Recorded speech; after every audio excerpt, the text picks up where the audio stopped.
Hello everybody, I'm Greg Tusing, Mortgage Man. And I'm Esther Beatty. We're here with Choice Home Mortgage. We're here today to talk to you in depth about an article we recently posted, 7 things you need to know before you refinance your mortgage. Yep. And why don't we talk about what those 7 items are that are listed in the article. We'll start with number 1. Number 1. Have a valid reason or tangible benefit. Number 2. Meet the financial and credit requirements. Number 3, provide the necessary documentation. Number 4, meet the timing requirements. Number 5, prove that you have enough equity through doing an appraisal. Number 6, review the cost versus the benefit. And number 7, plan to stay there long enough to make it worth your while. So, what do you have to say, Mr. Gregory, about item number 1? Let's talk about having a valid reason or a tangible benefit for doing everything. That'd be cash out, lower your payment. What would cash out benefit? Give me an example.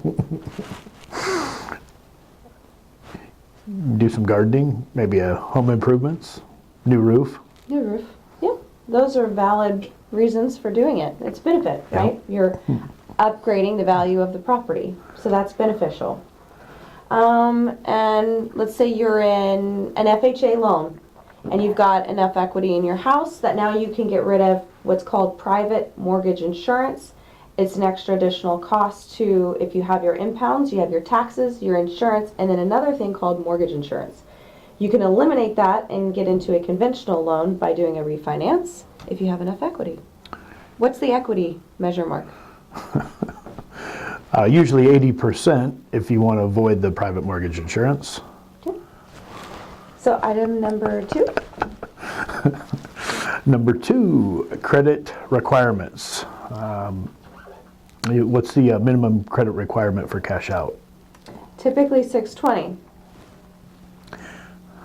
But it's better most of the time to have a 640 and higher. Yeah. Because you still run a risk of not getting it approved through the desktop underwriting system.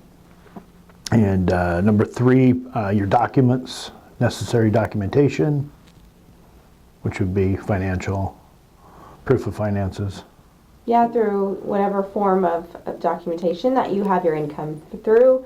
If you get paid a W-2 or if you're self-employed, the documentation does matter on getting the approval part of it. Mm-hmm.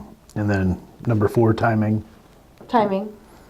Well, so that would let's talk about timing, right? Timing is everything in all aspects of life, right?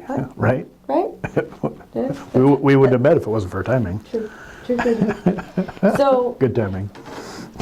I'm having bad timing with my mustache. So when we're talking about like VA loans, for instance, there's a 210-day seasoning requirement before you could refinance. Such a long time. 210 days. It's less than a year. It's about 6 months. Not that bad. Wow. From the day that you make your first payment out of the new loan before you could refinance again. So let's say if you did a cash out, a VA cash out, and then 6 months later you decide you want to see if you could do a rate and term refinance, you would call us.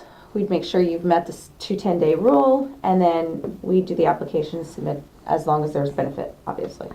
So, and then another requirement, like timing would be like FHA. They have like 1 year seasoning requirement to be done between the last refinance. Yep.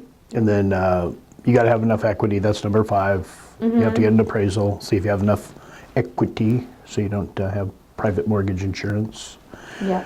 Yes. There's a lot of loan to value equations taken into effect depending on whatever you're doing, if it's just a rate and term refinance or a cash out refinance or a purchase. There's all these guideline requirements that have to be met depending upon your credit score, your debt to income ratio, to determine what your numbers are. And not everybody is one size fits all. Nobody fits into this one box that you see advertisements written about. All right. And let's talk about cost versus benefit.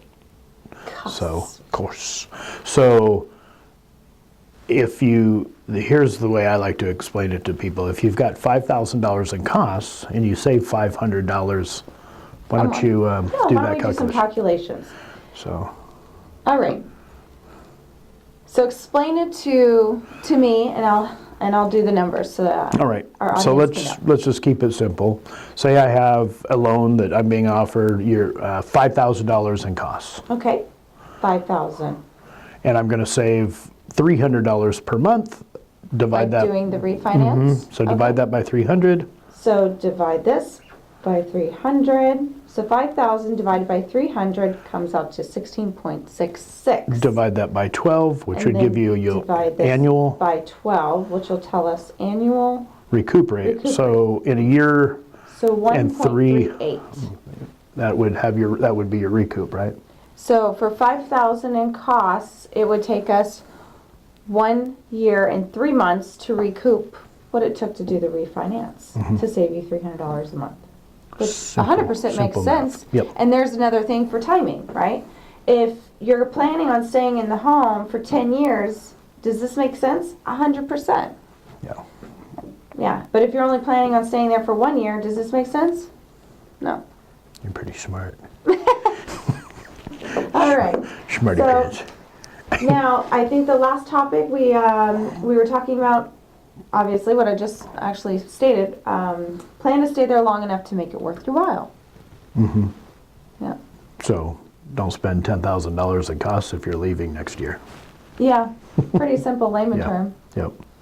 If you're jet setting in 2 years, you don't want to put yourself near refinance that it would recoup in 5. Yep. Yeah. All right. Well, so we are done with the informational session today. Let us know if you have any questions.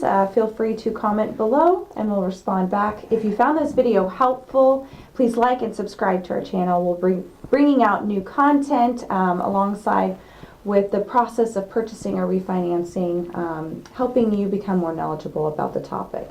So stay classy and make the right choice. Make the right choice.